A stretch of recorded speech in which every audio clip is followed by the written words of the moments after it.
Hey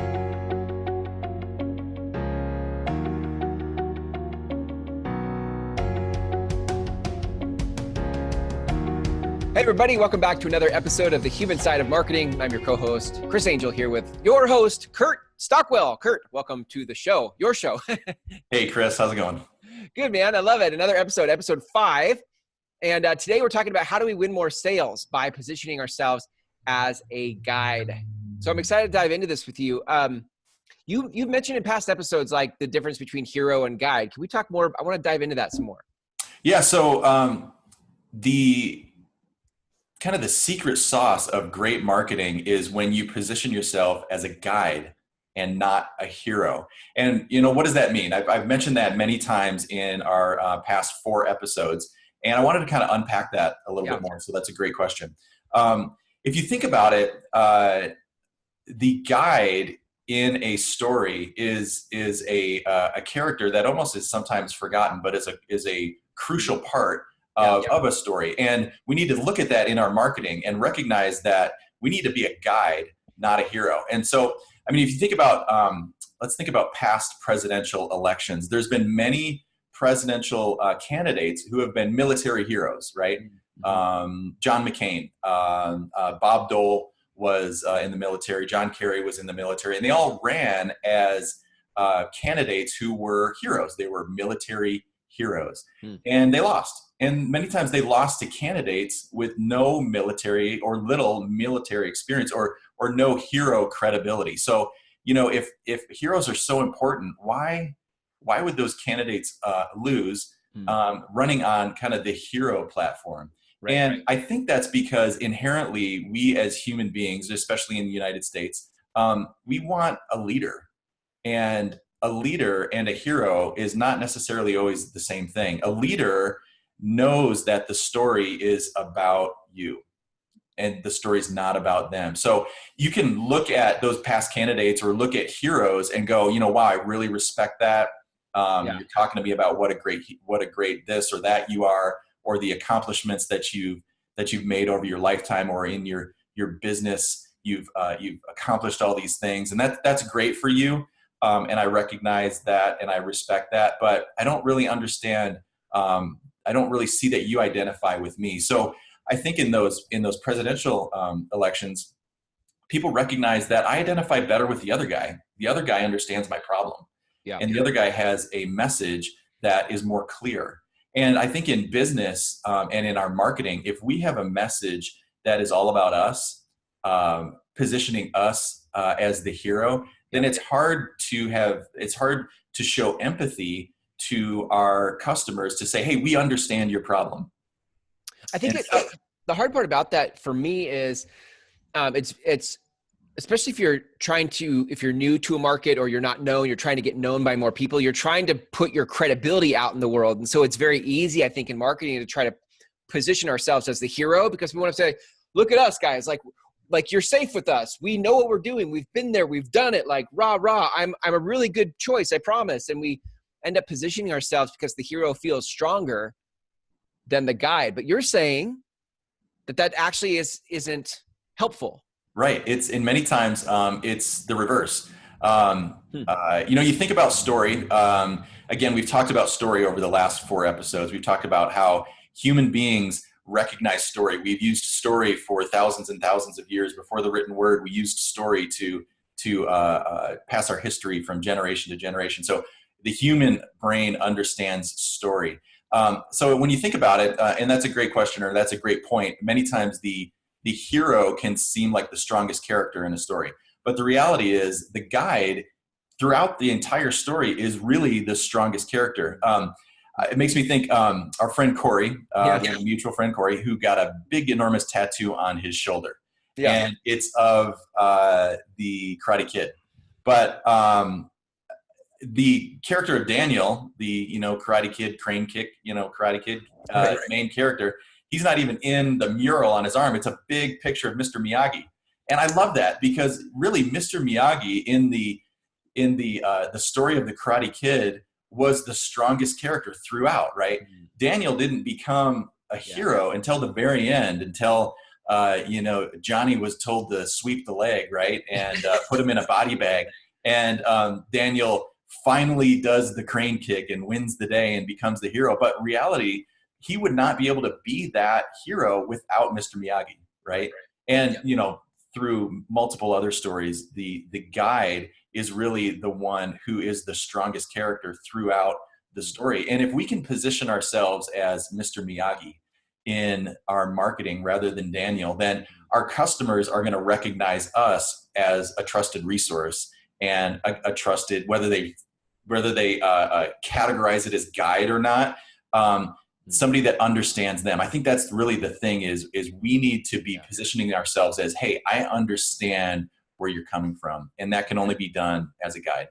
I think too, like when you come from the place of being the guide, people feel like you can help them get to their goals rather than being inserted into like whatever your agenda is as a business and your goals and whatever. Right. There's space for them. Right. And now that I've been thinking about this and kind of going through this in my own head about the guide and the hero, I start to recognize marketing that's done really well or done really poor. I think I lived in Denver for about 10 years and I'm a big Denver Broncos fan. And although I live in Seahawks country, go Broncos. Right. Yeah. But I listened to a podcast from Denver, and in the podcast is a recurring commercial, and the commercial is for an HVAC company.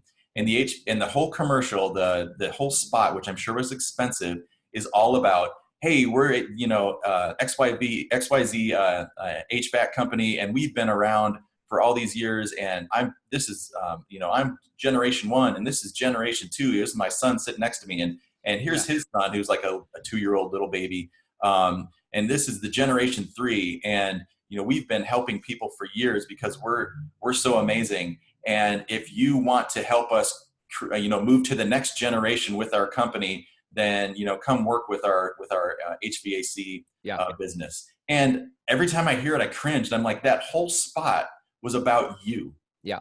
You made that whole spot about your company, about your son, about his son. And, it's cute. It's great. Yeah. It's nice to have generations that are passing the baton. But, at the end of the day, I want to know, are you going to fix my problem? Yeah.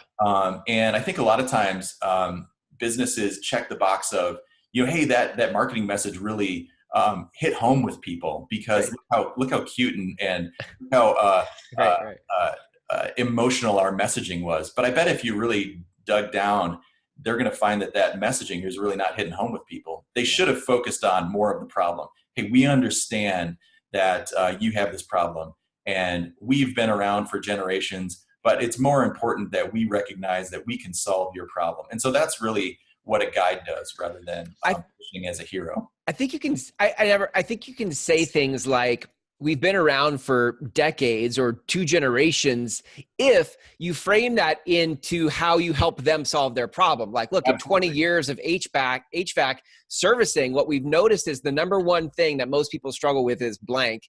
Right. And now you're turning it back to the problem of the hero, which is your customer. Right, exactly. And that's what you need to do. You need to position yourself as an authority, but there needs to be empathy first. Yeah, it's really good. Okay, so I'm buying in. I get it. Like, I want to be Miyagi. I don't want to be Daniel in my business. How do I become the guide? Like, how do I do that? Yeah, so we all know when inherently a brand is all about them and when a brand wants us to win. And the brands that we recognize as wanting us to win have 2 things. They establish empathy, and then once they've established empathy, then they establish authority. Okay, so in your marketing, how do you establish empathy? All right, here's some really simple takeaways and tips. In your messaging on your website in particular, you can say, hey, we know how hard it is to ... Got it. Or like you, many of our customers have struggled with ... Mm-hmm. Just like you, we hate it when fill in the blank. Yeah. We understand how it feels to. Like you, we were once troubled by this, and now we've found success, and we want to show you how to also find success. Yeah. That's really some great I hope that people listening to this will rewind and pause and jot these very really juicy ways to present that empathy. Write those down and use those right away in your marketing, whether it's a Facebook post or some messaging on your website, because it's really good stuff. Once you've established that empathy, then without being strong or overbearing, go ahead and present yourself as the authority that you are. Because when people go, wow, I recognize that you understand my problem. Now I'm open to hearing about your authority. So as an authority, you can have statistics. We come from the website world, and we're always building websites. So I think about, websites. Or it could be your sales letter, or any sort of posts you're doing in social media, or any sort of print material that you're doing. Be tasty about it. Be brief about it. But go ahead and mention statistics. Recognizable logos of other companies that you've worked with that people would go, oh wow, they worked with Disney. That's amazing. So go ahead and put that on there. Media that you've done, if you've video clips, awards and certifications. Testimonies. Testimonies are another great way to establish authority, but do 2 or 3 of them. Nobody wants to read 17 testimonies on your testimonials page. Every once in a while we get asked to create a testimonials page, and I'm not convinced that anybody ever goes to those. They read the first couple and then move on. So it's okay to tell your story, and you should tell your story, but do it with empathy, if that makes sense. It does make sense. And I think the thing about empathy for me is that I've seen this so many times. When people put their marketing hat on, they sort of forget about being a human. And so that what they could do, I'm not saying they will, but what they could do is try to do empathy from a script. Like, we know that you feel this way. We know that you feel that way. But I think what has the empathy really pierce through the noise is when you actually are empathetic. Like, you actually know what your customers wrestle with, and you put that in your text, not something you're not empathizing with. Right. And if you need to go walk around your business and talk to other employees and go, hey, what are you hearing? When people say, man, I really loved working with you guys, what do they say? Oh, they say that they love working with us because of X and Y. And then go ahead and frame those little tasty sentences with that feedback that you're getting. Sometimes as business owners, our business is just right here, right? And it's so close to us that we don't see these things. But ask your team, or hey, ask your customers. There's a novel idea, right? Yeah. That'd be a great way to actually rekindle some relationships. Like, hey, listen, we haven't spoken in about a year or 2 or 6 months or whatever. Like, I just was curious, when you originally came to us, like, what were you wrestling with? What were you struggling with? What thoughts were you having? And then that's going to give you some of the struggle. And then what did we do for you? What changed? What shifted? Yeah. And, being vulnerable is so powerful, especially in today's marketing. And even if you say, hey, we want to be more empathetic to our customers, and the goal behind this call was just to get some feedback from you. Mm-hmm. I mean, that would awesome. that'd blow people away. Yeah. I love Get off that phone call and go, wow. I love it. That's cool that they call and do that. I know. I think it's amazing. I think early adopters of this type of marketing are going to have a lion's share of attention and market share, because most people are stuck in the bell curve of marketing. Most people are stuck in the way it's been. And if you can get ahead of the curve, and lead with empathy, lead with being the guide, not the hero, I think you can start to win a lion's share of the market, because your competition is not going to do this. Right. Exactly. Yeah. Kurt, any last minute, how to make this actionable? I know you gave us some good scripts to say. Yeah. Any other actionable stuff? Yeah. Let me give you a couple takeaways that are pretty easy. Go into your current marketing, whether it's your website or print or even your social media campaigns. And what are empathetic statements that are missing from your marketing? I love the team concept. Sit down with your team and go, hey, we're going to bring lunch in on Friday, and we're just going to look through our website together, and we're going to look at this and go, what empathetic statements are missing from our marketing? And then what authority, sometimes businesses do a really good job of being empathetic, but they feel like they're being too salesy if they have any sort of authority at all. If you got empathy, people are not going to think that you're some sort of slimy car salesman. You can have authority. So what authority messages are missing from your marketing? And I think those are two really easy takeaways. And sometimes, like I said, your business is like right here. Sometimes when you're running a business or running an aspect of your company, we'd love to chat with you. If you want to go to clarifymywebsite.com, set up a time with me. I'd love to come in and talk with you or your team about this concept. And there's many ways, of course, that we can help you as well through your website, or even helping out with some of your marketing message. So again, clarifymywebsite.com. Go check that out. Our website is welldressedwalrus.com. You can go there also. I know too, this is a plug. You didn't ask me to do this plug, but I know too that you've begun speaking to different organizations, associations, companies around clarifying your website and your marketing message.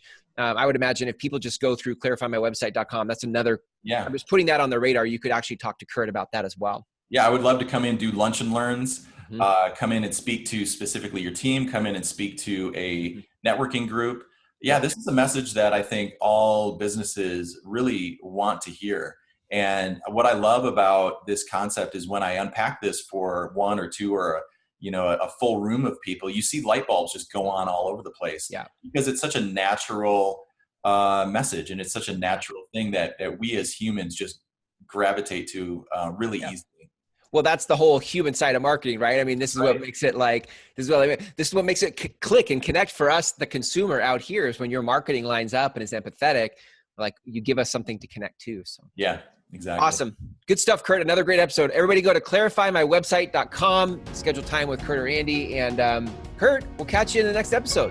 Hey, thanks, Chris. See ya.